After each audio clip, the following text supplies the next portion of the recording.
It's time to expose the absurdity of the president's executive order to jettison DEI and replace it with a moral high ground of merit-based hiring.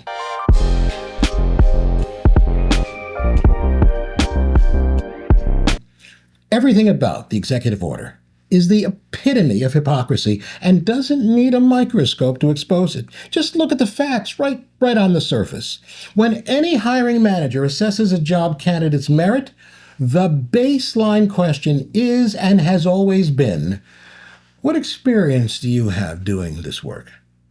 Imagine that same merit-based qualifications question being asked of candidate Trump at an interview for his first term. It might go something like this. So, Donald, tell me about your experience and how many years experience you had in government or military or serving the people. What's that? You say 0. If the executive order were in place then, candidate Trump would have gotten an immediate rejection letter, having demonstrated no history doing any job representing the people. It would have sounded sort of like this. Dear Mr. Trump, thank you for your application. We regret to inform you that your experience does not meet the minimum qualifications for this position. We wish you all the best in your future career pursuits. Sincerely, OPM, Office of Personnel Management. But let's not forget, that job wasn't just to fill some computer programmer vacancy. It was for the highest executive position in the country, possibly the world. Fast forward. Shouldn't the president's demand then for merit-based qualifications be modeled by him in hiring the vacancies for the cabinet? Or does that executive order have some really tiny fine print in the margins saying, do as I say, not as I do? Let's look at the very first vacancy he needed to fill, vice president. Sadly and hypocritically, those merit-based hiring requirements were clearly not applied when choosing to hire J.D. Vance for the job. If J.D. Vance were being interviewed and asked the same baseline qualifications questions, it would probably go something like this. So tell me, J.D., how much experience have you had in government, military, serving the people? Oh, yes, I see it's right here. It says about 1.5 years as a senator from Ohio. Is that right? Yeah, good. Candidates with more qualifications serving the people were bypassed. Trump selected 1.5 year senator, J.D. Vance. Again, the principles of requiring qualifications for job placement were ignored. I don't know about you, but I look for more than 1.5 years experience when hiring a project manager for my business. But was that the exception? Not really. Let's look at some other of his not-so-merit-based hiring decisions. How about the enormously important job of Secretary of Defense? The person who runs our country's military. But first, let's look back at the qualifications of the person who recently vacated that position, Lloyd Austin. 4-star general, former commander of the U.S. Central Command, vice chief of staff of the Army, recipient of 15 awards and commendations, and a board member at one of the country's largest and most powerful defense contractors, Raytheon. Putting Lloyd Austin's resume through the executive order's merit meter rings all of the bells. So circling back now, who did the president select as his candidate to meet or exceed those merit-based qualifications? He hired Pete Hegseth. Next interview. So Pete, tell me about your experience in government and serving the people. It says here your last job was as a TV talk show, weekend TV talk show personality. Is that right? Yeah. But you served in the Minnesota National Guard. Did 2 deployments overseas. Oh, nice. And received a couple infantryman badges and the Bronze Star. Did you command any divisions in the armed services at all? No. And your highest rank was, it says here, major. Is that right? Yes. Well, comparing the merit-based qualifications of those 2 candidates, it's about as far apart as a brain surgeon is to a medical student. But Pete Hegseth got the job anyway. It appears the decree for merit-based hiring processes is just code for I like him and he'll defend me, even if I do shoot that person in the middle of Fifth Avenue. Let's look at just one more.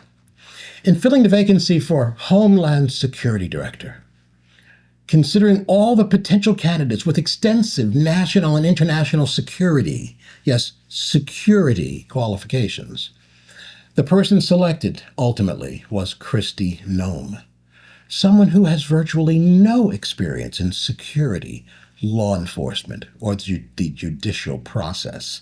At a time when security threats are at an apex, he chose the governor of South Dakota, while her predecessor, Alejandro Mayorkas, had a 30-year career in law enforcement, was a nationally recognized lawyer, U.S. Attorney for the Central District of California, and as a prosecutor spearheaded the largest money laundering case in our country's history.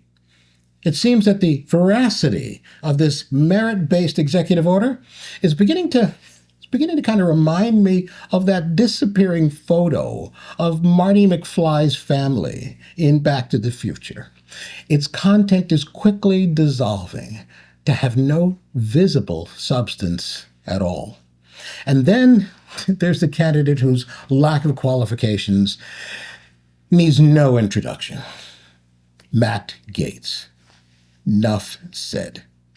How could his nomination ever be deemed merit-based in any quadrant of the galaxy? There has been a long history of meritless and qualifications-free hiring by the man who signed the executive order demanding it. From hiring his own daughter, his son-in-law, into key White House positions in his first term and other less than arm's-length appointments. Donald Trump has demonstrated an indisputable compulsion for discarding merit when making his own hiring decisions. The reality is that it's never been about qualifications. America has never really cared about qualifications or meritocracy when it serves straight white men. It only comes up when it serves the underserved. Black and brown people, women, or any other group infringing on the stranglehold of power. Kamala Harris had federal, state, and local experience and worked with all three branches of government, and they still called her unqualified. Justice Ketanji Brown Jackson graduated from Harvard College, Harvard Law School, clerked for the Supreme Court, served on the U.S. Sentencing Commission, was a federal district court judge and a federal appellate court judge, was the first public defender to join the Supreme Court, and had more experience than any other Supreme Court justice at the time of their nomination. And they still challenged her qualifications. Brendan Scott, the duly elected mayor of Baltimore, was labeled the unqualified DEI hire. By the way, how can you be a DEI hire if you were elected? Simply because he was black and the elected incumbent when the Key Bridge collapsed, and since, by the way, has been re-elected. In its current state, this DEI executive order is merely code for members only. It has become a political maneuver to hijack a productive initiative and weaponize it through misinformation, even to blaming DEI as the cause for the tragic air disaster over the Potomac. No one seems to demand a merit-based selection process when so many jobs go to, say, the owner's nephew, the neighbor's daughter, or to a slew of good old boys over countless decades. Why then do some initiatives become so front of mind when they serve the underserved? Yes, there are flaws and adjustments needed for the DEI mission, no question about it. But wholesale abandonment and turning its three letters, DEI, into a four-letter word is not the solution, any more than defunding the police when we recognize that there are problems within law enforcement. How foolish that has become to say we defund the police because of the problems, and there certainly are plenty of the problems that we see in law enforcement. That would be foolish as well. When done well, DEI serves the needs of everyone. And that should be the focus, not tossing out the baby with the dirty bathwater. Focus instead on nurturing the healthy growth of that baby. Let's continue to include workplace initiatives that provide equity, fairness, respect, and inclusion that enable everyone to work to their fullest potential. After all, who wouldn't want that in their workplace culture?